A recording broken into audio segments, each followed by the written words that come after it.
Picture a first-class cabin at 30,000 feet, where luxury is promised, but dignity is selectively served.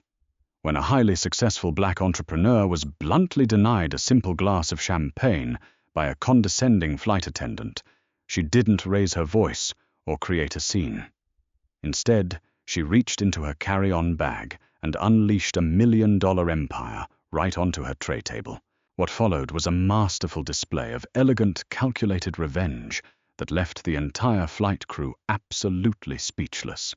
Josephine Wright adjusted the collar of her tailored Tom Ford blazer, her reflection catching in the expansive glass windows of John F. Kennedy International Airport's Terminal 4. Beyond the glass, the massive Boeing 777 of Sovereign Airlines sat bathed in the golden hour light, its silver fuselage gleaming as baggage handlers loaded cargo for the transatlantic journey to Paris. Josephine exhaled a slow, measured breath. At 38, she had spent the better part of a decade navigating rooms, boardrooms, and spaces where people who looked like her were traditionally expected to serve rather than lead. Today was no different yet. The stakes were remarkably higher. Nestled securely inside her bespoke leather carry-on were 2 pristine, temperature-controlled bottles of Maison de l'Aube, her very own luxury champagne brand. Josephine had literally built the vineyard from the ground up, acquiring a struggling centuries-old estate in the Aube region of France, and transforming its yield into a highly sought-after, zero-dosage vintage. She was flying to Charles de Gaulle to close an exclusive distribution deal with one of Europe's most elite hospitality syndicates. If the meeting tomorrow went as planned, Maison de l'Aube would be poured in every Michelin-starred restaurant from London to Milan. The terminal was a symphony of rolling suitcases, garbled overhead announcements, and the low hum of nervous travelers. But inside the first-class departure lounge, the atmosphere was hushed, scented with expensive espresso and quiet privilege. Josephine had savored her time in the lounge, catching up on emails and mentally preparing her pitch. When the boarding call for Flight 88 to Paris was finally announced, she gathered her leather valise heavy with the weight of her life's work and made her way toward Gate B-22. The priority boarding lane was mostly empty, save for a few individuals clad in the international uniform of the ultra-wealthy, quiet luxury, unbranded cashmere and leather loafers. Josephine fell into line behind an older gentleman, reading a financial newspaper. As she approached the podium, she had her first encounter with Brenda Carmichael. Brenda was a 30-year veteran of Sovereign Airlines, a lead flight attendant who wore her navy blue uniform like a military general's regalia. Her hair was heavily sprayed into an immovable blonde helmet, and her lips were painted a stark, uncompromising red. As Josephine stepped onto the carpeted threshold of the jet bridge, holding out her digital boarding pass, Brenda's perfectly rehearsed welcoming smile faltered. It was a micro-expression, a slight tightening of the jaw, a brief, sweeping glance that took in Josephine's melanin, her protective braided hairstyle, and her youth before rapidly calculating that she somehow did not belong in this specific queue. "Excuse me, ma'am," Brenda said, her voice dripping with a sickly sweet, patronizing tone that Josephine had heard 1,000 times before. "This lane is reserved exclusively for our first-class and diamond-tier passengers. Group 3 will be boarding in about 20 minutes. Josephine did not flinch. She did not sigh. She simply held her phone a fraction of an inch closer to the scanner. "I am in first class," she replied, her voice even modulated, and carrying the natural authority of a woman who managed dozens of employees across 2 continents. Brenda's eyes darted from Josephine's face to the glowing screen of the phone. The scanner beeped a cheerful, high-pitched tone of validation, flashing a bright green light that illuminated the screen. "Right, Josephine, seat 2A, first." For a fraction of a second, Brenda looked genuinely entirely bewildered, as if the machine had malfunctioned. She recovered quickly, though the warmth never returned to her eyes. I see. Brenda clipped, stepping aside with a stiff, rigid motion. Right this way, then. Keep to the left. There was no "Welcome aboard, Ms. Right," no offer to assist with her bags, and none of the fawning deference that Brenda had eagerly bestowed upon the white gentleman who had boarded just 30 seconds prior. Josephine walked down the sloping tunnel of the jet bridge, the heavy thud of her leather bag rolling behind her. She pushed the interaction to the back of her mind. She was not going to let a prejudiced flight attendant ruin the energy she needed for Paris. She had a multi-million-dollar deal to close, and she fully intended to cross the Atlantic in peace, wrapped in a comfortable pod, sipping a decent vintage, to celebrate her impending victory. Little did she know the battle for her basic dignity was only just beginning. The first-class cabin of Sovereign Airlines' flagship, Boeing 777, was a marvel of modern aviation design. It consisted of just 8 enclosed suites, each featuring sliding privacy doors, mahogany wood trim, and seats upholstered in hand-stitched slate-gray leather. Josephine found Suite 2A, stowed her leather valise carefully in the overhead bin, ensuring the custom foam inserts protecting her precious cargo were perfectly level and settled into the plush seat. She took a moment to observe her surroundings. Across the aisle in 2B sat Richard Hastings, a silver-haired, robust man in his late 60s who exuded old money. Josephine recognized him instantly from her research into European retail. He was the chief executive officer of the Hastings Luxury Group, a massive conglomerate that owned a staggering percentage of high-end department stores across the United Kingdom and France. In front of Josephine in 1A was Eleanor Davies, a prominent Manhattan socialite, recognizable from various philanthropic galas. The cabin crew began their pre-flight service dance. The gentle clinking of crystal and the soft pop of corks signaled the beginning of the luxury experience these passengers had paid upwards of $12,000 to enjoy. Brenda emerged from the forward galley, carrying a silver tray adorned with heavy, sparkling crystal flutes. Her demeanor had transformed completely. She was practically glowing with maternal affection as she approached Richard Hastings. "Mr. Hastings, so wonderful to have you flying with us again," Brenda cooed, bending slightly at the waist to place a perfectly chilled glass of champagne on his console. "We have the Laurent Perrier 2008 for you today. Just how you like it." "Thank you, Brenda. You're a gem as always," Richard replied with a warm, booming laugh, picking up the glass and taking an appreciative sip. Brenda then moved to Eleanor in 1A, offering the same effusive greeting, pouring the golden liquid with a practiced, elegant twist of the wrist to prevent a single drop from spilling. Then Brenda turned towards Suite 2A. As she approached Josephine, the silver tray was noticeably missing the crystal flutes. Instead, Brenda held a standard heavy-bottomed tumbler filled with water and another with bright, artificial-looking orange juice. The warm, accommodating smile she had given Richard and Eleanor vanished, replaced by a tight, professional grimace. "Would you care for some water before takeoff? Or perhaps some juice?"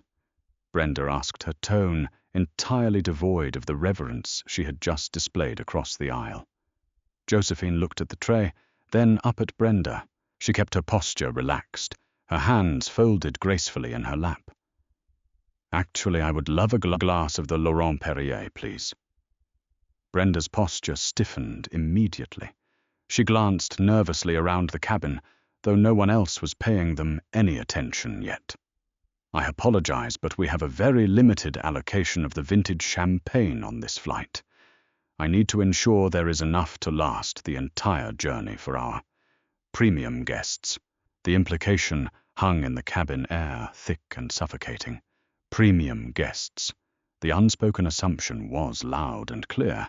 Brenda had decided that Josephine was either an off-duty employee flying on a non-revenue pass, a lucky recipient of a last-minute complimentary upgrade, or simply someone who did not financially or socially belong in the cabin. Josephine's eyes narrowed just a fraction, analyzing the woman standing before her. She had faced this exact breed of passive-aggressive gatekeeping in the wine industry for years. Sommeliers who questioned her knowledge, distributors who assumed she was merely a brand ambassador rather than the founder and CEO. She knew the mechanics of this game intimately. "I purchased a full-fare first-class ticket," Brenda Josephine said, ensuring her voice was just loud enough to carry over the hum of the aircraft's auxiliary power unit, yet maintaining a perfectly polite, conversational tone. "Am I not considered a premium guest?" A flash of genuine panic, followed immediately by defensive anger, crossed Brenda's meticulously powdered face. She leaned in closer, dropping her voice to a conspiratorial, condescending whisper. "Ma'am, it is airline policy for the lead flight attendant to manage the inventory at their discretion. I can offer you a lovely Prosecco from the business class galley once we are airborne, if you absolutely insist on having bubbles." The sheer audacity of the offer was breathtaking. Business class Prosecco offered as a pacifier, while a $12,000 ticket clearly entitled her to the same Premier vintage, being poured freely just 3 feet away. Josephine looked at the half-empty bottle of Laurent Perrier resting on the beverage cart just behind Brenda. She could push the issue. She could demand to speak to the purser or the captain.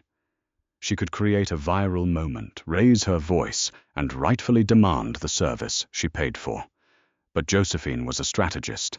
She knew that in spaces like this, the moment a black woman raises her voice, she is immediately cast as the aggressor. Brenda was waiting for a reaction. She was practically baiting the trap, ready to weaponize Josephine's justified anger to call security and have her removed from the flight before the doors even closed. Josephine smiled, a slow, cool, devastatingly calm smile. "Water will be fine for now, thank you." Brenda looked incredibly smug, interpreting the retreat as a total victory. She placed the water on the console with a sharp click. "Very good," she said, turning on her heel and marching back to the galley, satisfied that she had successfully established the hierarchy of her cabin. Josephine picked up the water, her mind racing, calculating her next move. She looked up at the overhead bin where her custom valise rested. She was a woman who owned a literal champagne house. She didn't need to beg for a glass of mediocre 2008 vintage from a bitter flight attendant. The heavy cabin doors closed with a solid, pressurized thud. The plane began its pushback from the gate. Josephine settled deep into her leather seat, her eyes fixed on the bulkhead ahead. Brenda thought she had won the opening skirmish, but Josephine was about to turn the entire transatlantic flight into an absolute masterclass in luxury warfare. The Boeing 777 reached its cruising altitude of 36,000 feet, leveling out over the dark expanse of the Atlantic Ocean. The seatbelt sign chimed off, and the first-class cabin transitioned into its evening rhythm. The ambient lighting shifted to a soft, dusky purple, and the crew began preparing for the extravagant 5-course dinner service. Josephine waited precisely 45 minutes. She wanted the cabin to be settled, the passengers relaxed, and the crew fully engaged in their routines. When the timing felt optimal, she reached out and pressed the overhead call button. It chimed softly. To Josephine's immense satisfaction, the curtain parted, and it was not Brenda who appeared, but a younger, eager-looking junior flight attendant whose name tag read Timothy. He had a bright, unjaded smile and a posture that suggested he was still genuinely excited to be flying. "Good evening, Ms. Wright. How can I assist you?" Timothy asked, his tone polite and remarkably respectful. "Good evening, Timothy," Josephine replied, matching his warmth. "Could you do me a small favor? I need an ice bucket, filled halfway, and 2 of your finest, completely empty crystal flutes." Timothy looked momentarily confused by the request, his brow furrowing slightly, but he did not question her. "Of course, Miss Wright. Right away." While Timothy retreated to the galley, Josephine stood up, opened the overhead bin, and carefully retrieved her heavy leather valise. She brought it down to her suite, placing it gently on the expansive tray table. With a soft click, she unlocked the biometric clasp. Inside, resting in custom-molded temperature-retaining foam, were the 2 bottles of Maison de l'Aube. The glass was a deep, mesmerizing midnight blue, adorned with a minimalist hand-pressed gold foil label. The bottle was a work of art, radiating an aura of exclusivity and meticulous craftsmanship. Timothy returned a moment later, carrying a polished silver ice bucket and 2 gleaming flutes. He placed them on her table, his eyes widening as he took in the stunning bottle Josephine had just unearthed. "Wow," he whispered, breaking his professional veneer for a second. "That is a beautiful bottle. I don't think I've ever seen that label before." "Thank you, Timothy. It's a very rare vintage," Josephine said, her voice carrying just enough volume to casually bridge the aisle. Across the way, Richard Hastings, a man whose entire professional life revolved around recognizing luxury products, paused mid-bite of his caviar appetizer. He turned his head, his sharp eyes locking onto the midnight blue glass. Josephine looked directly at the young flight attendant.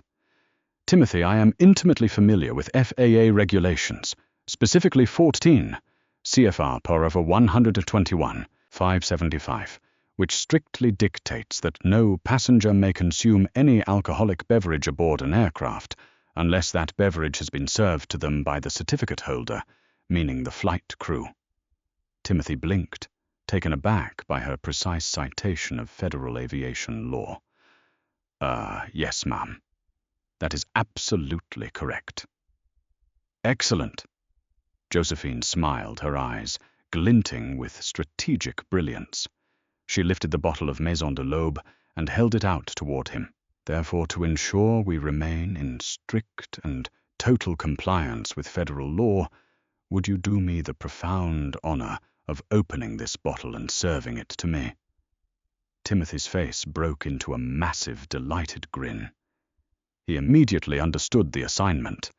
He had witnessed Brenda's atrocious behavior during boarding and the beverage service, and the opportunity to legally undermine the tyrannical lead flight attendant was clearly too good to pass up. "It would be my absolute pleasure, Ms. Wright, Timothy," said, taking the heavy bottle with the reverence it deserved. "Wait just one moment," a booming, cultured voice interrupted. Richard Hastings stood up from Suite 2B, entirely abandoning his meal. He stepped across the aisle, his eyes fixated on the bottle in Timothy's hands. "I consider myself a connoisseur of fine wines, young lady, and I pride myself on knowing every luxury house from Reims to Epernay. But I do not recognize that magnificent bottle." Josephine extended a hand. "Josephine Wright, founder and CEO of Maison de l'Aube. It's a zero-dosage Pinot Noir blend from our private estate. We haven't launched our major European distribution yet. I am flying to Paris tonight to finalize the contracts."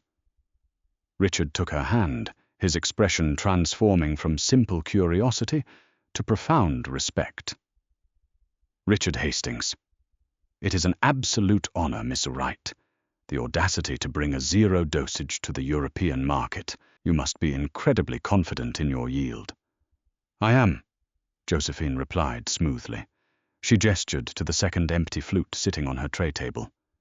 "Which is why I asked Timothy to bring 2 glasses. I would be honored if you would join me for a tasting, Mr. Hastings." "I wouldn't miss it for the world." Richard beamed, leaning against the divider of her suite.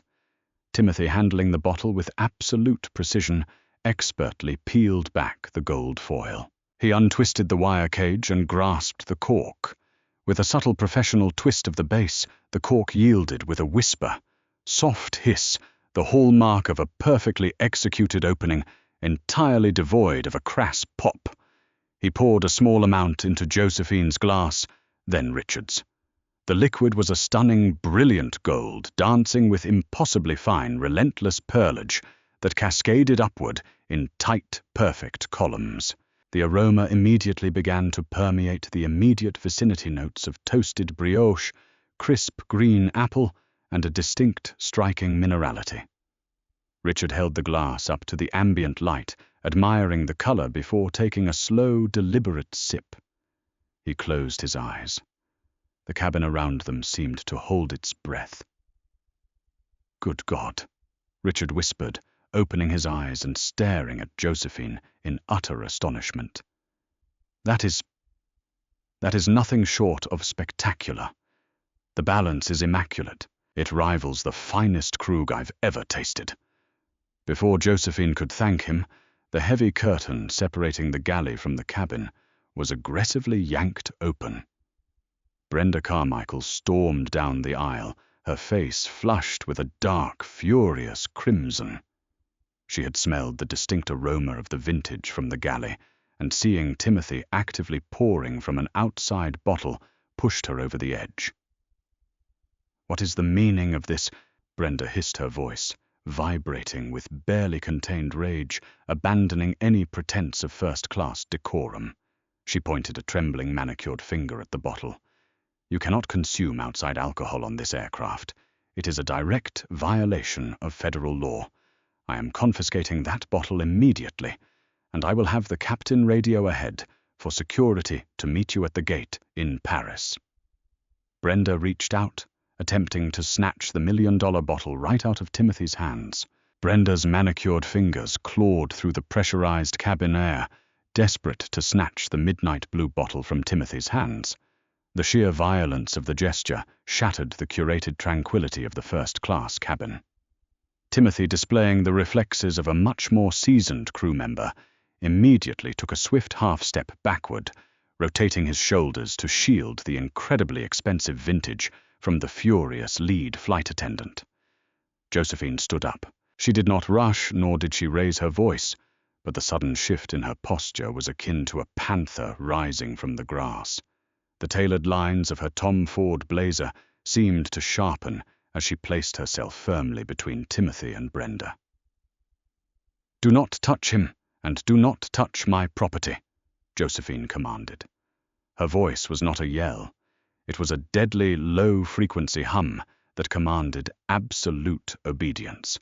It was the voice of a CEO who regularly managed international supply chains and ruthless distributors.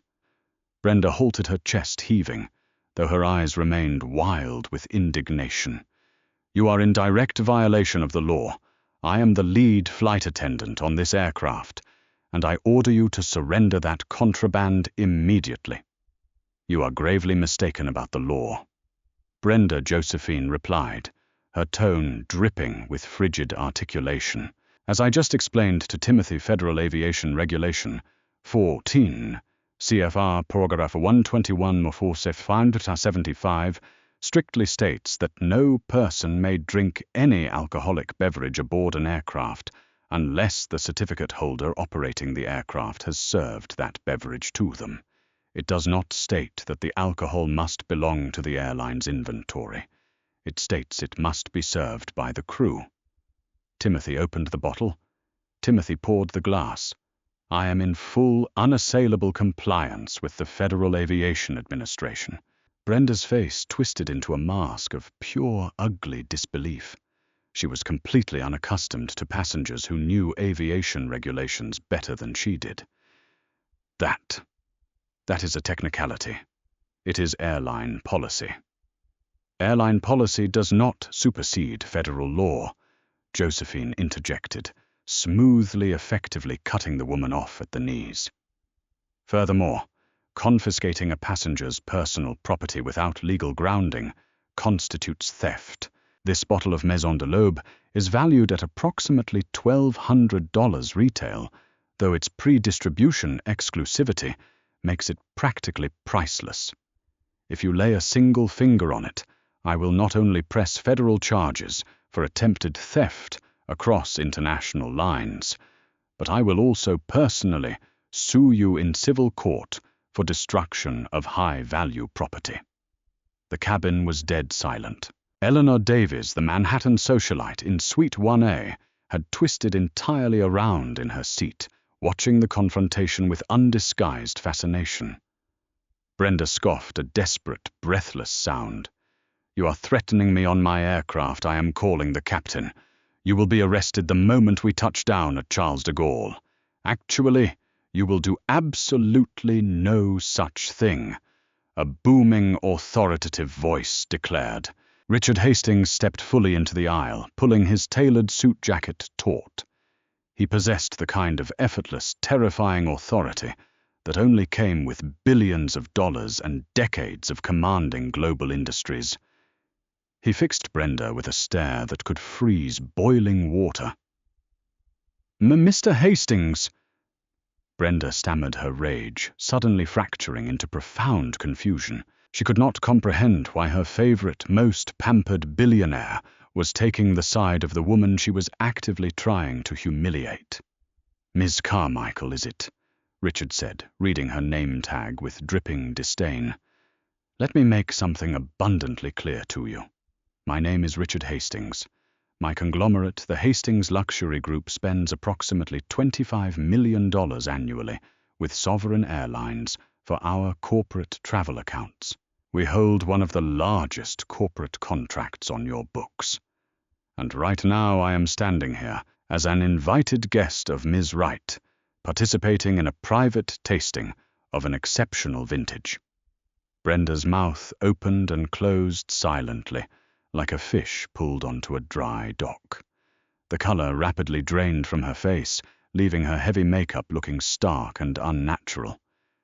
"If you interrupt this tasting," Richard continued, his voice dropping an octave, "or if you cause any further distress to Miss Wright, who I might add is one of the most brilliant rising stars in the European luxury market, I will personally call the CEO of Sovereign Airlines, a man I regularly play golf with in Sunningdale, and I will dissolve our corporate contract the moment we land in Paris.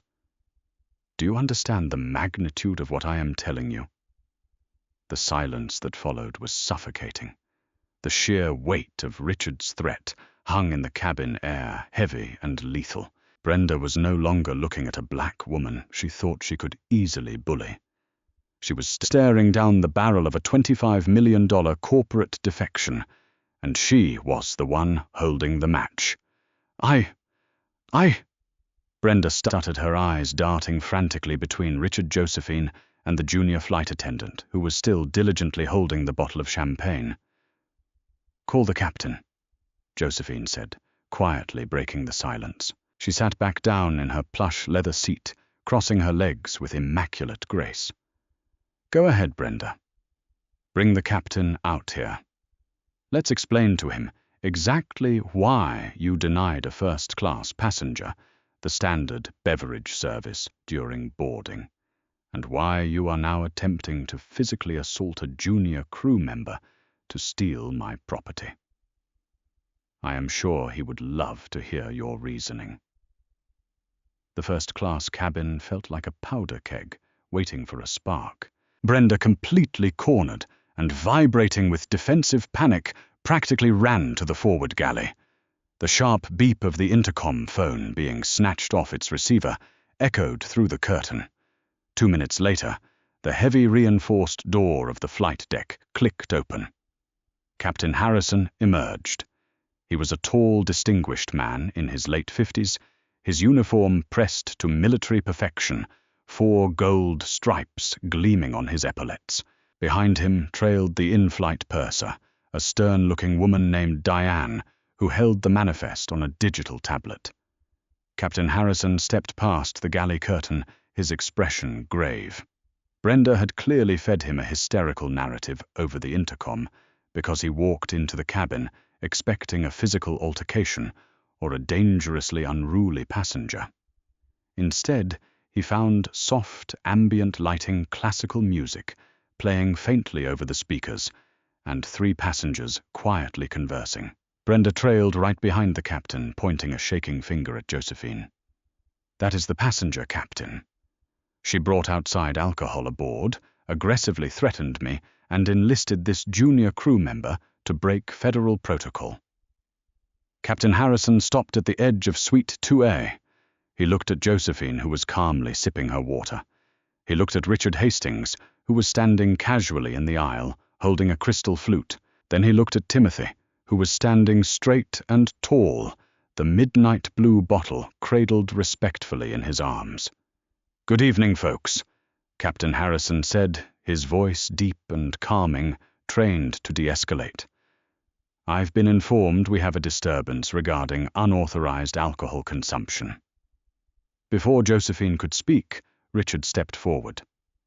"Captain Harrison, I presume Richard Hastings, CEO of the Hastings Luxury Group." The captain's eyes widened slightly in recognition. He was highly aware of the high-profile VIPs on his manifest. "Mr. Hastings, it's an honor to have you aboard." "The honor is mine, Captain," Richard replied smoothly. "However, I must inform you that the only disturbance in this cabin is being caused entirely by your lead flight attendant. Ms. Wright here is a renowned champagne executive. She simply asked your junior steward Timothy to serve a bottle from her private estate. As I understand it, having the crew serve the beverage perfectly complies with FAA regulations." Captain Harrison turned his gaze to Josephine. Josephine offered a polite nod. 14 CFR para 121,575. Captain, I would never dream of violating federal law on a transatlantic flight. Timothy has been the model of professionalism. Harrison processed the information quickly. He looked at the bottle, then at Timothy. "Timothy, did you open this bottle, and are you maintaining control of the pouring?" Timothy swallowed hard, fully aware that Brenda was glaring daggers at the back of his head. But he looked at Josephine, drew a deep breath, and chose his integrity over his fear of the senior attendant. "Yes, Captain. Ms. Wright specifically instructed me on the legalities. I have maintained total control of the service." Captain Harrison sighed, the tension leaving his shoulders. He was a veteran pilot who had dealt with every conceivable in-flight emergency. He instantly recognized this for what it was, an egregious abuse of authority by a prejudiced flight attendant. He turned slowly to face Brenda. The frantic, self-righteous energy she had been radiating suddenly evaporated under the captain's icy stare.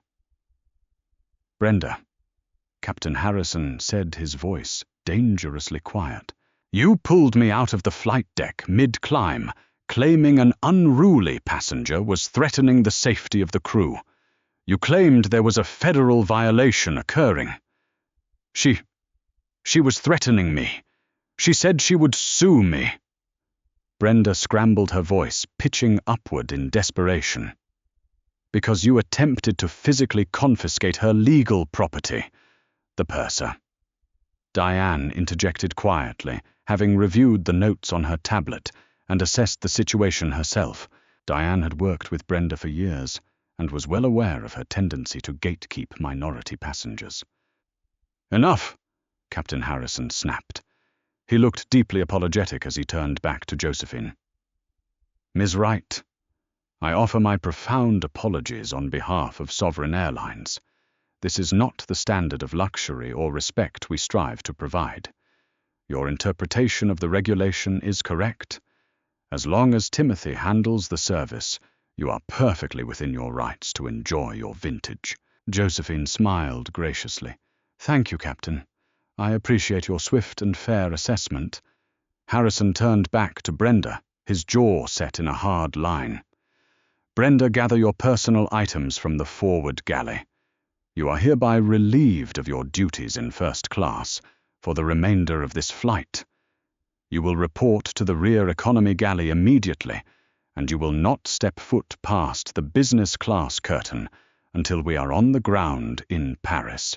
Furthermore, Diane will be writing a full incident report, and you will be meeting with the chief pilot and HR upon our return to New York."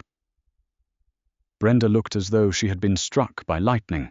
The absolute humiliation of being banished to the rear of the aircraft, stripped of her first-class prestige in front of the exact passengers she had tried to impress, was catastrophic.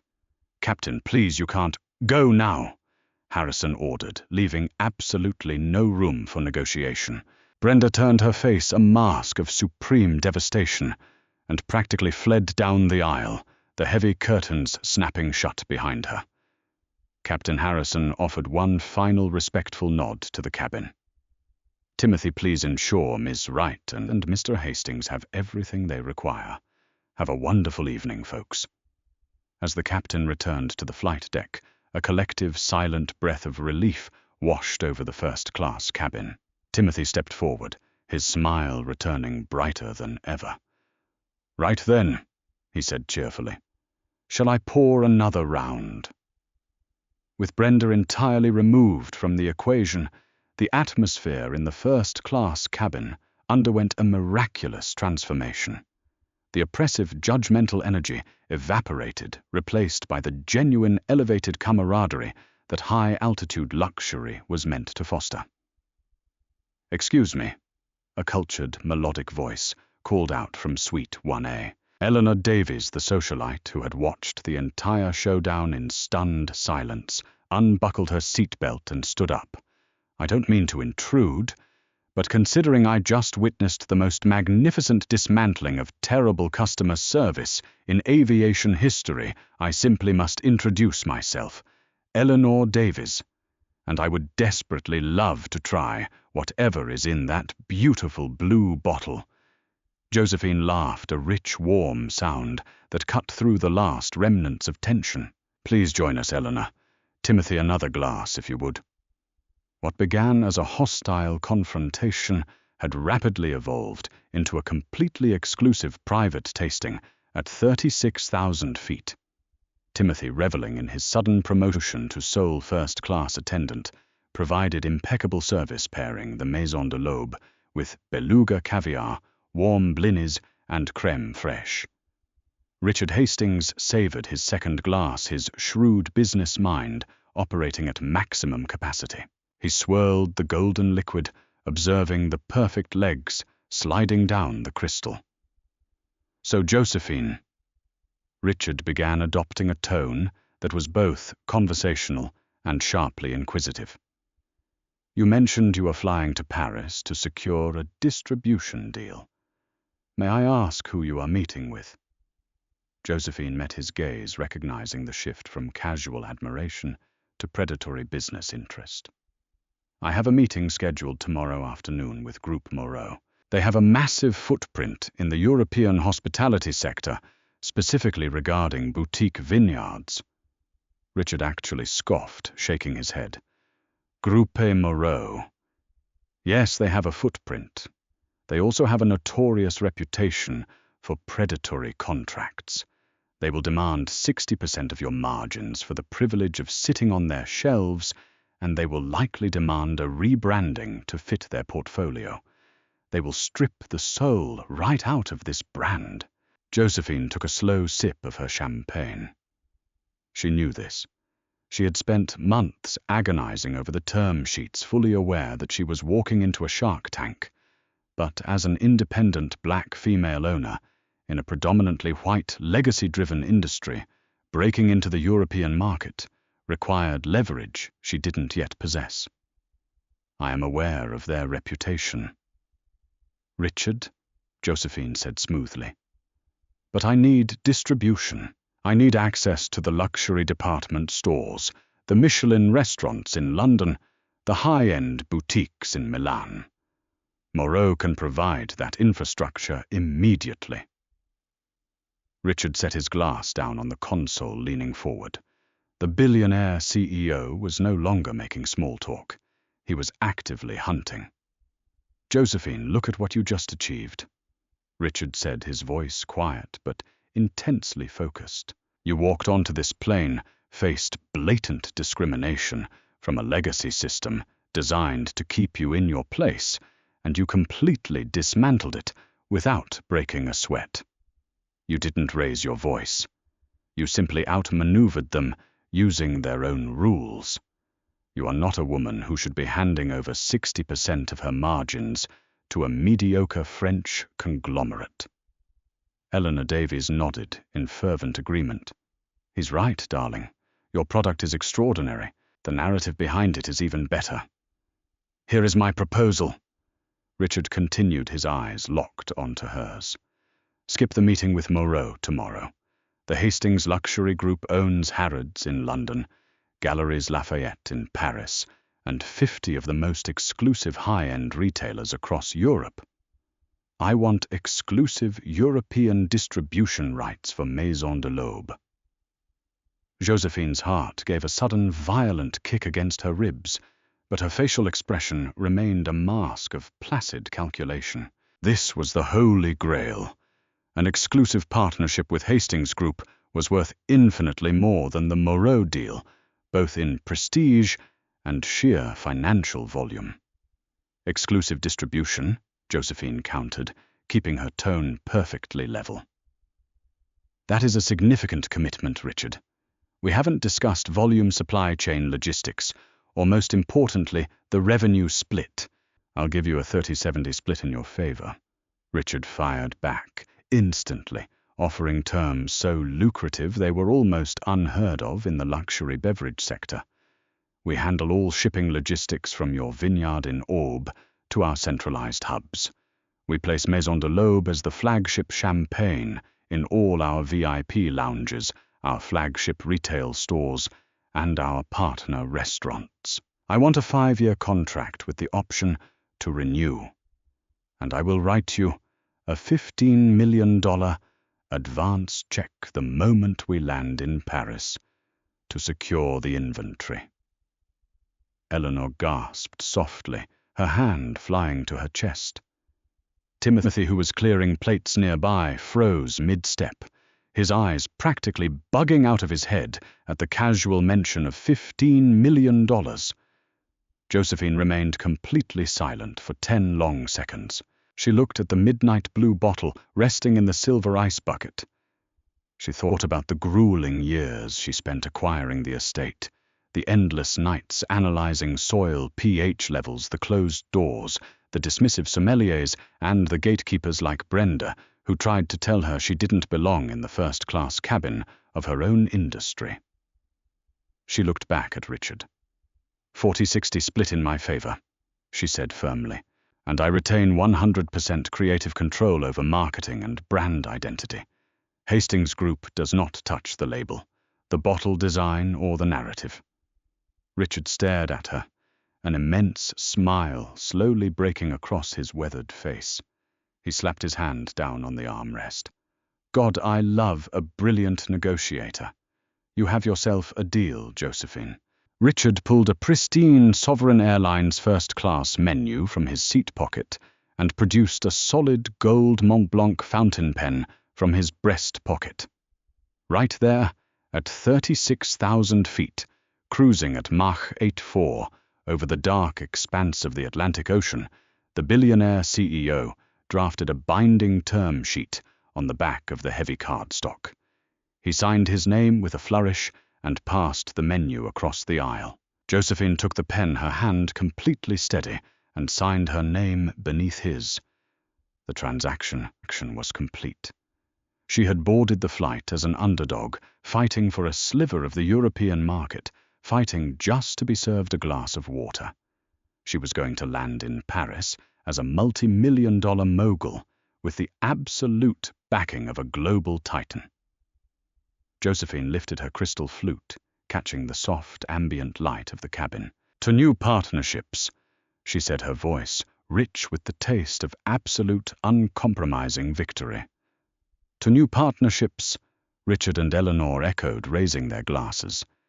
In the rear galley of the aircraft, miles away from the celebration, Brenda Carmichael sat on a plastic jump seat next to the economy lavatories, staring blankly at the wall, her career in ruins. Meanwhile, in the first-class cabin, Josephine Wright drank her own champagne, savoring the absolute sweetest vintage she had ever produced, the unadulterated taste of poetic justice. Morning broke over the European continent, painting the sky in vibrant strokes of violet and bruised orange as Sovereign Airlines Flight 88 began its initial descent into Paris. Inside the first-class cabin, the mood was one of quiet, triumphant serenity. Josephine sat with a cup of freshly brewed black coffee resting on her console, her eyes scanning the handwritten, heavily annotated Sovereign Airlines menu that now represented a $15 million distribution contract. Across the aisle, Richard Hastings was already on the aircraft's satellite phone, speaking in rapid, hushed tones to his legal team in London, instructing them to fast-track the official paperwork for Maison de l'Aube. While the front of the aircraft celebrated a monumental business acquisition, the rear of the plane was boiling with toxic, desperate vindictiveness. Brenda Carmichael sat in the cramped economy galley, her fingernails digging crescent moons into the palms of her hands. The humiliation of being banished by Captain Harrison burned in her chest like battery acid. She knew that the moment this plane touched the tarmac at Charles de Gaulle, her 30-year career would be effectively terminated. Diane the purser had already drafted the incident report, which would trigger a devastating human resources investigation. But Brenda was not a woman who accepted defeat gracefully. If she was going down, she was determined to take Josephine Wright with her. During the final hour of the flight, Brenda had accessed the galley's secondary communication terminal. Bypassing the flight deck, she sent an urgent encrypted ACARS message directly to Sovereign Airlines Paris station chief and the local French douane, the Customs and Border Police. Urgent security and customs intercept required at gate. Passenger 20 Wright is attempting to smuggle undeclared commercial alcohol for illegal distribution on French soil. Threatened crew, when confronted, require immediate detention upon arrival. Brenda smirked as the transmission receipt glowed green on the tiny screen. She knew the strict regulations surrounding the importation of commercial goods into France. By framing Josephine as an illegal smuggler trying to bypass commercial taxation, Brenda guaranteed that armed customs agents would be waiting at the jet bridge. Josephine's precious bottles would be seized as contraband, her reputation would be tarnished, and her multi-million-dollar meeting would be replaced by an interrogation in a windowless airport holding cell. The heavy landing gear deployed with a mechanical shudder, and the Boeing 777 touched down smoothly on the Parisian runway, the thrust reversers roaring to life. As the aircraft taxied toward Terminal 2E, the cabin chime sounded, signaling the crew to prepare for arrival. Josephine carefully placed the signed menu into her bespoke leather valise, nestling it safely next to the remaining unopened bottle of Maison de l'Aube. She buttoned her Tom Ford blazer, feeling an incredible, deeply rooted sense of calm. She had boarded this flight as a fighter. She was disembarking as a queen. The aircraft docked at the gate. The seatbelt sign pinged off. Before any passengers could stand, the intercom crackled to life with the stern voice of Captain Harrison. "Ladies and gentlemen, we have reached the gate. However, local authorities have requested that all passengers remain seated for just a moment while ground personnel board the aircraft. Thank you for your patience." Josephine furrowed her brow slightly. Across the aisle, Richard paused, slipping his satellite phone into his breast pocket.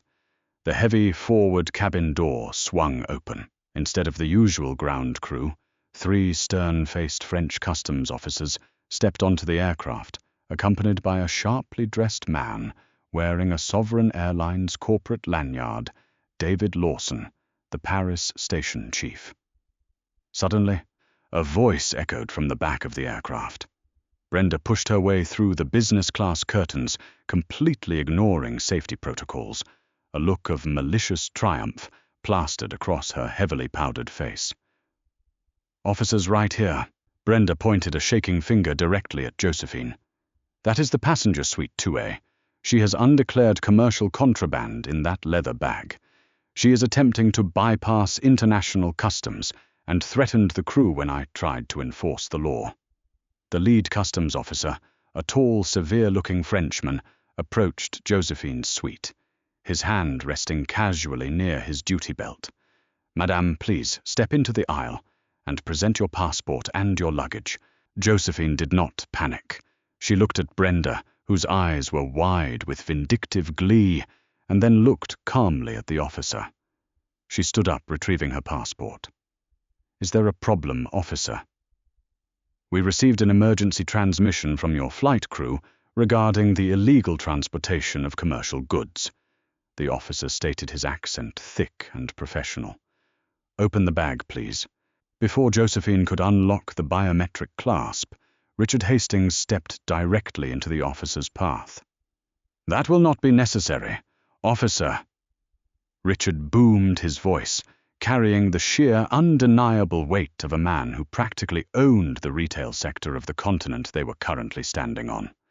The customs officer blinked, recognizing the billionaire instantly. Hastings was a staple of European financial news.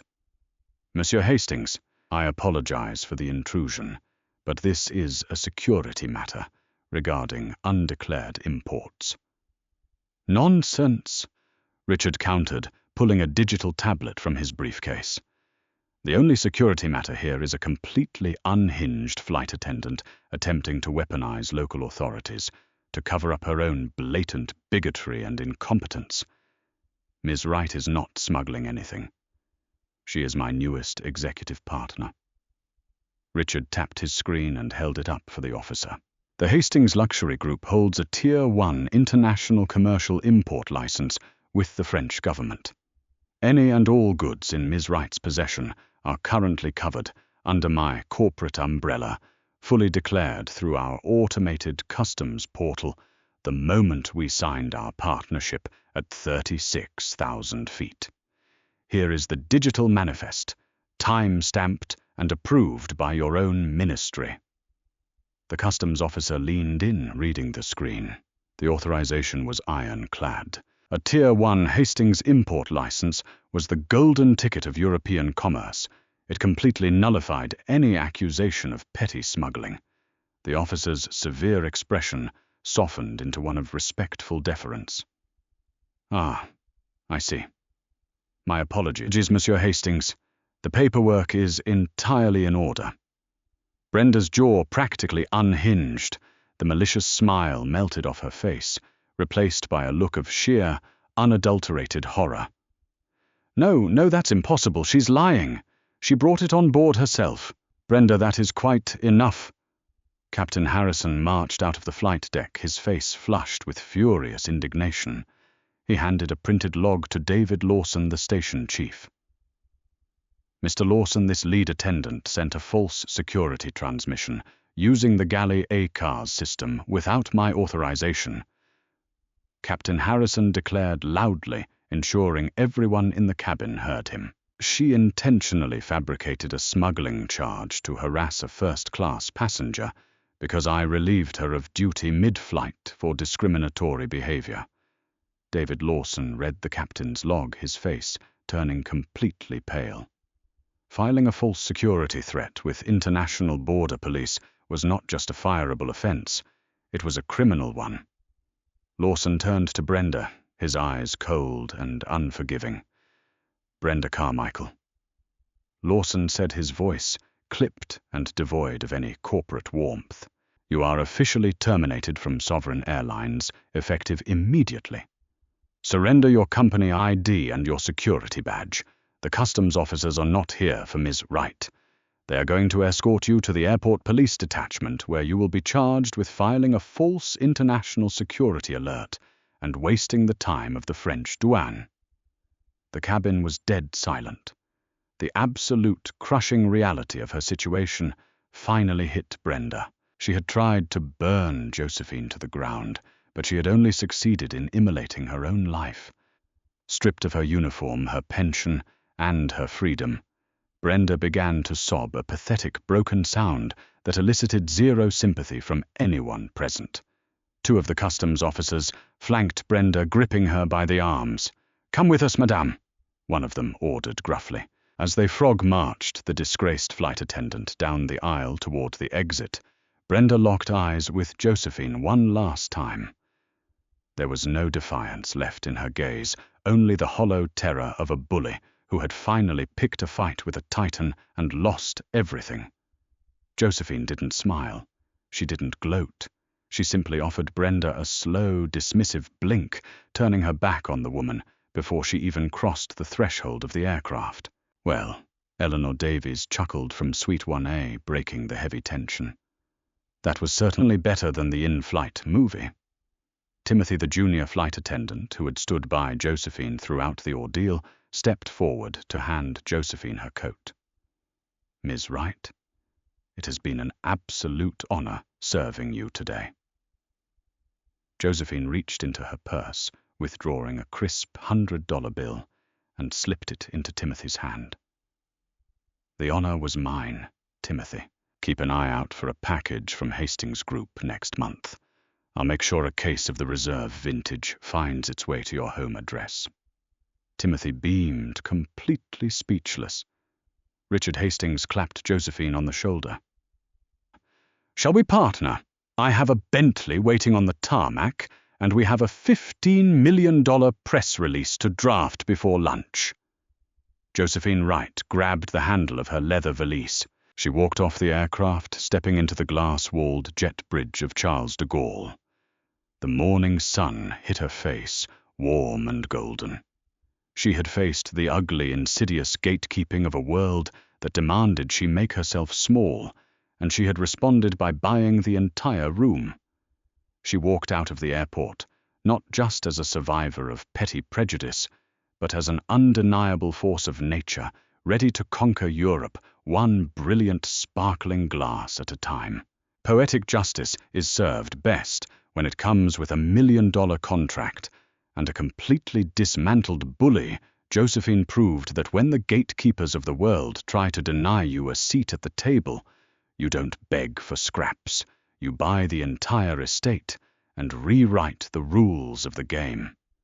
Brenda's malicious attempt to ruin a brilliant woman cost her everything, proving that true class will always outmaneuver petty prejudice.